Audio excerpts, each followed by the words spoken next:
সাদা পাঞ্জাবি আর শান্ত মুখ দেখলে মনে হবে একজন সাধারণ তরুণ, কিন্তু এই সাধারণ চেহারার ভেতরেই লুকিয়ে আছে এক তীব্র রাজনৈতিক লড়াইয়ের গল্প। আজ আমরা জানবো আইএসএফ বিধায়ক নওশাদ সিদ্দিকীর অজানা যাত্রাপথ। গল্পটা শুরু হয় কলকাতার এক সাধারণ ধর্মীয় মূল্যবোধে গড়া পরিবারে। ছোটবেলায় থেকেই তিনি বেড়ে ওঠেন পড়াশুনো আর সমাজ চিন্তার ভেতর দিয়ে। ধর্মীয় শিক্ষার পাশাপাশি আধুনিক শিক্ষার দিকেও তার আগ্রহ ছিল প্রবল। তিনি পরবর্তীতে পড়াশোনা করেন কলকাতার আলিয়া বিশ্ববিদ্যালয়ে, যেখানে তিনি ভাষা, সমাজ আর ধর্মীয় চিন্তাধারার গভীরে প্রবেশ করেন। এই সময় থেকেই তার মধ্যেই তৈরি হয় প্রশ্ন করার মানসিকতা। মানুষের অধিকার কোথায়? শুধু বইয়ের জ্ঞান নয়, মাঠের বাস্তবতাও তাকে টানতে শুরু করে। ভাঙড়ের জমি আন্দোলন, স্থানীয় মানুষের অধিকার আর প্রশাসনিক বঞ্চনার বিরুদ্ধে তিনি ধীরে ধীরে হয়ে ওঠেন এক পরিচিত মুখ।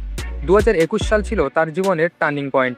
ইন্ডিয়ান সেকুলার ফ্রন্ট বা আইএসএফের হয়ে ভাঙড় বিধানসভা কেন্দ্র থেকে জয়ী হয়ে তিনি প্রবেশ করেন পশ্চিমবঙ্গের বিধানসভায়। খুব কম বয়সেই তিনি হয়ে ওঠেন তরুণ নেতৃত্বের প্রতীক। কিন্তু এই পথ মোটেও সহজ ছিল না। আন্দোলনের সময় একাধিকবার রাজনৈতিক উত্তেজনা, সংঘর্ষ এবং গ্রেপ্তার সবকিছুর মধ্য দিয়েই তাকে এগোতে হয়েছে। তবুও তিনি পিছিয়ে যাননি।